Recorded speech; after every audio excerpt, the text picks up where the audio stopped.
Huminga ng malalim ang kaibigang doktor ni Franco at tinignan siya ng malamlam. Alam niyang hindi mabuti ang kalagayan ng mag-ina niya. Tatapatin ko na kayo, Mr. Sebastian. Nasa kritikal na kalagayan ng misis mo at hindi maganda ang kalagayan ng asawa mo at ng batang nasa sinapupunan niya. Dire-diretso nitong sambit, kaya nawala na talaga siya ng lakas ng loob. Within 8 hours, kailangan ng maisagawa ang operasyon para maalis ang bata sa sinapupunan niya. At kung hindi, pareho silang mawawala sa mga susunod na mga oras. Ano bang dapat gawin natin? Sambit ni Franco. Gagawin niya ang lahat para maisalba lang ang kanyang mag-ina. Hindi niya hahayaan na mawala ito sa kanila. Kailangan nating operahan ang misis mo para pareho silang mailigtas. At sa ngayon, unconscious pa rin ang misis mo at masama ang kalagayan niya. Sige, gawin mo ang lahat, Dok, para maisalba lang ang mag-ina ko. Okay, sige, mauna na ako. Sambit nito bago umalis. Nang mawala na sa paningin nila ang doktor, ay napasapo na lamang si Franco sa kanyang muka dahil sa labis na pag-aalala. Inaya siya ni Manang Irene na maupo muna sa waiting area at doon sila maghihintay sa operasyon ng dalaga. Franco. Doon siya nakaramdam ng inis at galit sa kanyang puso nang marinig niya ang boses ng tumawag sa pangalan niya. Inis niya itong hinarap na ngayon ay nakatayo sa harapan niya at doon niya nakita ang takot at pangamba sa mukha ni Clarissa. What do you want? Inis at galit ang gumuhit sa kanyang tinig habang nakatitig sa dalaga. I just want to talk to you. Gusto kong humingi ng tawad. Nanginginig ang boses nito. Franco, hindi ko sinasadya. Galit at pagkamuhi ang namuo sa kanyang puso ng sandaling yun. Sa tuwing naaalala niya ang ginawa niya kay Cindy, doon bumabalik ang galit na nararamdaman niya rito. Hindi niya alam na magagawa ng dalaga ang bagay na yun. Hindi mo sinasadya? Nagpapatawa ka ba, Clarissa? Hindi ba sinadya mo ang ginawa mo kay Cindy? Sa tingin mo, hindi sinasadya ang nangyari kaya kritikal ang kalagayan niya ngayon at ang anak namin? Sigaw ko sa kanya at doon na siya napabuwal ng pag-iyak sa aking harapan. Wala akong naramdaman na awa at pagsisisi sa ginawa ko sa kanya. Pawang galit ang nararamdaman ko sa babae ng oras na yun. For Pete's sake, Clarissa, dahil sa'yo, nanganganib ang lagay ng mag-ina ko ngayon. Ano bang nangyari sa'yo at nagkakaganyan ka? Hindi ka naman ganyan, ha? Sigaw pa ni Franco. Kaya naagaw na nila ang atensyon ng mga tao at staff sa ospital. Patawarin mo ko. Hindi ko naman ginusto na mangyari to. Hindi ko naman ginusto na umabot sa ganito. Nadala lamang ako ng galit at selos sa aking puso dahil paunti-unti ka na niyang inaagaw sa akin. Umiiyak na wika ni Clarissa. Mahal na mahal kita, Franco. Hindi ko kaya na makita na inaagaw ka na ng iba sa akin. Hindi ko matanggap na may iba ka ng gusto. Inihakbang niya ang paa niya palapit sa akin, pero binigyan ko siya ng nagbabantang tingin. Dahil ba sa pagmamahal mong yan sa akin, kaya mo nagawa ang bagay na yon? Dahil hindi pagmamahal ang tawag yan, Clarissa, kundi kasakiman. Saad ko sa kanya. Dahil sa pagmamahal mo na yan, nanganganib ang mag-ina ko. Ito ang tatandaan mo. Kapag may nangyaring masama sa kanila, hinding-hindi kita mapapatawad. Magtago ka na at hindi ako magdadalawang isip na saktan ka, kahit marami pa tayong pinagsamahan. Sigaw niya rito. Namuo ang takot at sakit sa mukha ni Clarissa nang sabihin niya yon. Lalo itong napaiyak sa harapan niya habang nakatingin sa kanila ni Manang Irene sa isang sulok. Please, just hear me out, Franco. Patawarin mo ako. Humihingi ako ng kapatawaran sa nagawa ko kay Cindy. Please, Franco. Hahawakan na sana siya ni Clarissa, pero mabilis kong nilayo ang kamay ko sa kanya. Umalis ka na, Clarissa, habang maayos pa ako nakikiusap sa'yo. Tinalikuran ko na siya at doon na ako huminga ng malalim para pakalmahin ang sarili ko. Kung hindi lang siya babae, kanina ko pa siya nasaktan sa ginawa niya sa mag-ina. Please, Franco. Rinig niyang pagmamakaawa pa nito. Umalis ka na o baka gustong pang hilain kita palabas. Puno ng pagbabantaan niyang saad dito. Wala na siyang narinig pa kundi ang paghagulhol nito sa kanyang likuran. At kasabay noon ay patakbo itong umalis sa kinaroroonan niya. Hindi niya namalayan ang kanyang sarili na nakakuyom na ang kanyang kamao sa galit at pagtitimpi na saktan nito. Pero kailangan niyang maging kalmado. Ang mahalaga sa kanya ngayon ay ang kaligtasan ni Cindy at ng anak nila.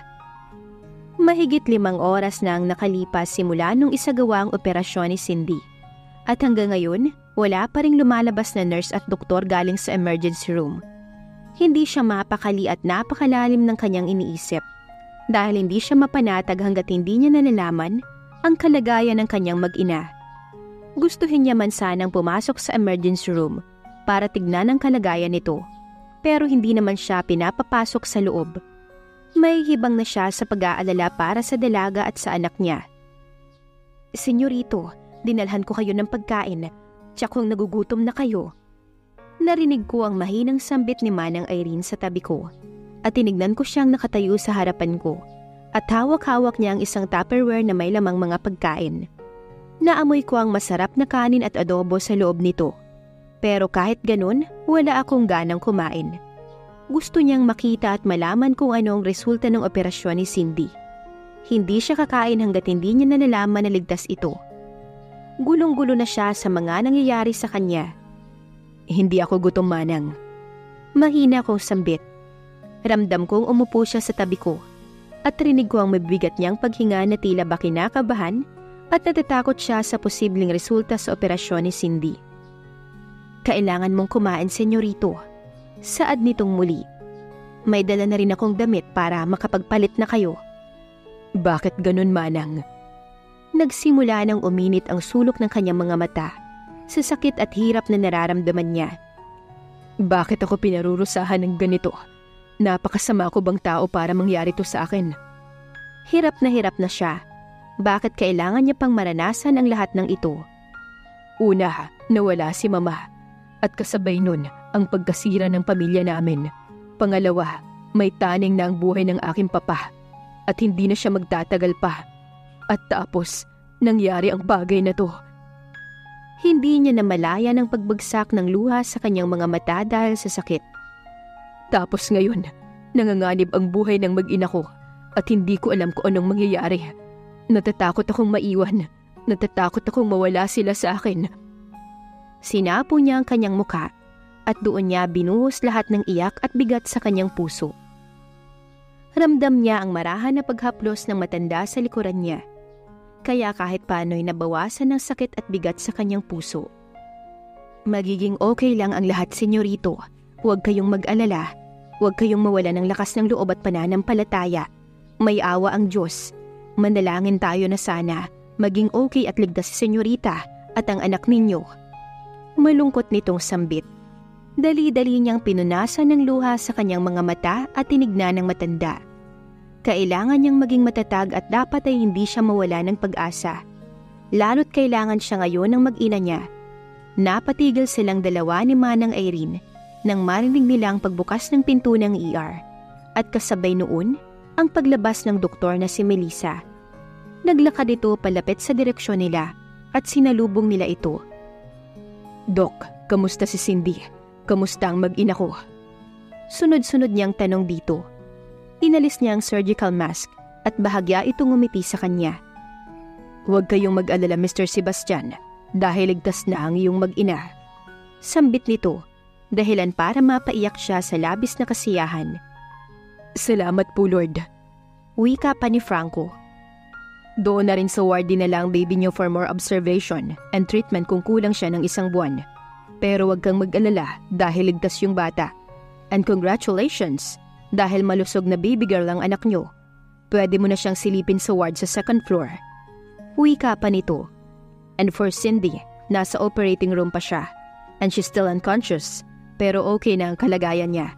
Ihahatid na lang siya sa room niya at pwede mo na siyang makita at dalawin. So, maiwan ko na kayo." Wika pa ni Doc. Tumango naman si Franco at sinuklian niya ito ng ngiti. Nang makaalis na ang doktor, ay sinamahan siya ni Manang Irene na silipin at tignan nila saglit ang anak nila ni Cindy.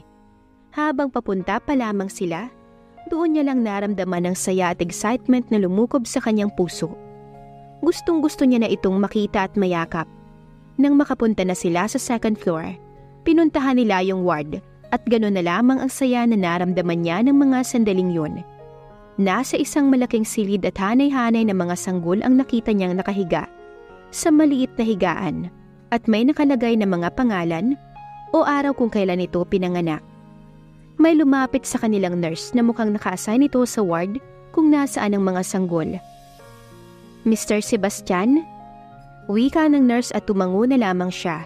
Naglakad na ang nurse sa isang cart kung saan nakahilera ang mga sanggol na naroon. At gano'n na lamang ang saya at tuwa sa kanyang puso. Nang itinuro nito ang isang higaan kung nasaan ang kanyang anak. Nakahiga ito at mahimbing na natutulog. Nababalot din ito ng pink na kumot. At pansin niya na may nakakabit na kung ano-ano sa katawan nito. Maluha-luha siyang nakatitig sa napakaamo at napakagandang mukha ng kanyang anak.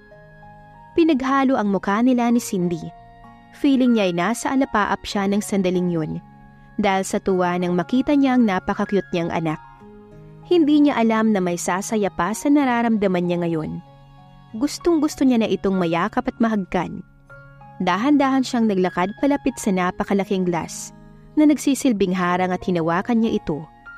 Hindi niya namalayan ang kanyang sarili na mapaluha dahil sa pagkagalak na masaksihan niya ang napakagandang anghel na dumating sa kanila ni Cindy. Konting tiis na lang anak at mayayakap at mahahagkan ka rin namin. Magpagaling ka lang dyan, magiging okay din ang lahat. Nakangiting sambit ni Franco habang nakatingin sa anghel nitong muka. Mahal na mahal ka namin anak. Minulat ni Cindy ang kanyang mga mata at nasilaw siya sa liwanag na nanggagaling sa ilaw. Hinayaan niya muna ang kanyang mga mata na maka-adjust sa liwanag. At pagkatapos ay iginala niya ang kanyang paningin sa buong paligid. Ang puting pintura at dingding, ang bintana sa isang tabi at kama kung saan siya nakahiga ngayon. Teka, saan ako? Anong nangyari? Kinagat niya ang ibabang labi at pilit na inaalala ang mga nangyari. At nang maalala niya ang araw na tinulak siya ni Clarissa, doon siya nakaramdam ng kaba at takot sa kanyang puso. Mabilis niyang kinapa at hinawakan ang kanyang tiyan at mas lalo siyang nataranta nang wala siyang makapa doon. Saan ang baby ko? Parang maiiyak na siya at pinanghihinaan ng loob dahil hindi niya maramdaman ang kanyang anak. Hindi niya alam kung anong kalagayan nito. Nang pumasok sa isip niya na posibleng nawala ang anak niya sa kanya, doon na siya natakot ng tuluyan. No, it can't be. Hindi niya ata makakaya na mawala sa kanyang anak. Umupo siya sa malambot na kama at napangiwi siya sa sakit sa kanyang bandang ibabang tiyan. Narinig niya ang pagbukas ng pintuan at pumasok doon si Franco. Saya at pag-aalala ang gumuhit sa mukha nito nang makita siya. Mabilis itong lumapit sa kinaroroonan niya at niyakap siya nito ng sobrang higpit. Kaya kahit papaano'y gumaan ang pakiramdam niya dahil nandyan ang binata. Pakiramdam niya ay may kasama at karamay na siya ngayon. Siya ang unang kumala sa pagkakayakap sa kanilang dalawa at hindi niya mapigilan ang sarili niya na mapaluha dahil hanggang ngayon hindi niya pa rin alam kung anong kalagayan ng anak niya. Wala siyang natatandaan dahil ang naaalala niya ay nawalan siya ng malay sa mansyon. Franco, ang baby ko. Asa ng anak natin? Kinakabahan niyang sambit. Diba dapat next month pa ako manganganak? Pero asan siya? Anong nangyari sa kanya? Napatigil ako nang hinuli ni Franco ang mukha ko at nilapit niya iyon sa kanya. Nagkatitigan kami ng binata at doon ko lang nakita ang kakaibang pagningning ng kanyang mga mata sa saya at pagkagalak na makita ko. Shh, it's all right. Wika niya at sumilay ang matamis ng ngiti sa kanyang labi. All right? Paano? Nawalan ka ng malay doon sa mansyon, kaya sinugod kita sa ospital. Huwag kang mag-alala mahal. Safe ang anak natin. She's in the ward right now at nagpapagaling. Nakangiti na wika ni Franco, dahilan para mawala ang pangamba sa aking puso. I don't have any options kaya sinailalim yung operasyon para maalis ka agad ang baby sa sinapupunan mo dahil critical din ang kalagayan mo. Hindi ko makakaya na pati kayong dalaway mawala sa akin. Hindi ako makapagsalita sa sinabi niya. Ngayon, isa-isa nang nagkaroon ng kasagutan ng mga katanungan ko. Ngayon, masaya ako dahil safe kayong pareho ng anak natin. You know what? You're the toughest and brave woman that I met, Cindy. Wika niya. Ilang araw akong nakatulog. Yan ang nasambit ni Cindy. 5 days. Saad ni Franco. At umupo siya sa bakanting upuan na katabi lamang ng dalaga. May nakita siyang folder na katabi ng papel sa lamesa na malapit sa kinaroroonan niya ngayon. Ano yun? Maang niyang tanong at sinundan naman siya ng tingin ng binata at pagkatapos ay malamlam siyang tinignan nito. Magsasampa tayo ng kaso laban kay Clarissa dahil sa ginawa niya sa'yo. Saad nito, kaya napatingin siya sa binata. Magsasampa ng kaso? Hindi na kailangan, Franco. Wika niya at binigyan siya ng tingin ng pagtataka ng binata. Anong hindi? Bakit? Umiba ang timpla ng mukha ng binata. Yung dating mapait, ngayon ay napalitan niyo ng galit at inis. Dapat siyang managot at pagbayaran ng ginawa niya sa'yo. Muntik na kayong mawala ng anak natin. Hindi ako makakapayag na hindi siya magbayad. Puno ng galit sa tinig nito. Huminga na lamang si Cindy ng malalim at tinignan niya ang mukha ng binata na ngayon ay hindi pa rin nagbabago ang emosyon. Naiintindihan niya kung bakit ganoon na lang ang galit ni Franco sa ginawa sa kanya ni Clarissa at hindi niya naman ito masisisi kung magsasampa ito ng kaso sa babae. Franco, please. Pagmamakaawa niya rito. Kung siya ang tatanungin, ayaw niya naman talagang magsampa ng kaso kay Clarissa. Naiintindihan niya naman kung bakit nagawa nito ang bagay na yon sa kanya. Kahit ilang ulit siyang pinagsasalitaan ni Clarissa ng masasakit na salita, kahit kailanman ay hindi siya nagtanim ng galit dito. Ginawa niya lang yun dahil sa galit at selos sa kanyang puso. Just let her be, Franco. Tsaka ayaw ko na rin magsampa tayo ng kaso sa kanya. Wika pa niya, kaya kumunot ang noo ng binata. Ramdam niyang tutulito sa desisyon niya. Pero yun ang gusto niyang mangyari. Hinawakan niya ang kamay ng binata at marahan niyang pinisil iyon. Bigyan natin siya ng pangalawang pagkakataon, okay? Just trust me this time, okay? Pangungumbinsi niya rito. Ilang minuto silang nagkatitigan ng binata na animoy. Kita niya sa mga mata nito na desidido talaga itong sampahan ng kaso si Clarissa. Pero dahil sa kahilingan niya ay wala itong magawa. Huminga ito ng malalim at bumalik ang dating ekspresyon nito. Okay, Cindy. Pagsuko nito. Ngumiti siya ng kay tamis sa binata. Franco, gusto kong makita ang anak natin. Pwede ko na ba siyang makita? Gusto ko sanang dalhin ka doon, pero hindi pwede, Cindy. Malungkot nitong saad. Bakit naman hindi? Hindi pa magaling ang sugat mo. Hindi ka pa maaaring gumalaw at kumilos. You need to take some rest at magpagaling. Wika pa ni Franco bago siya nito binigyan ng magaan na halik sa labi. Ito na kaya ang simula ng magandang buhay ni na Franco at Cindy? Abangan din ang nalalapit na pagtatapos ng kanilang kwento. Please like, share, subscribe for more updates. Maraming salamat po.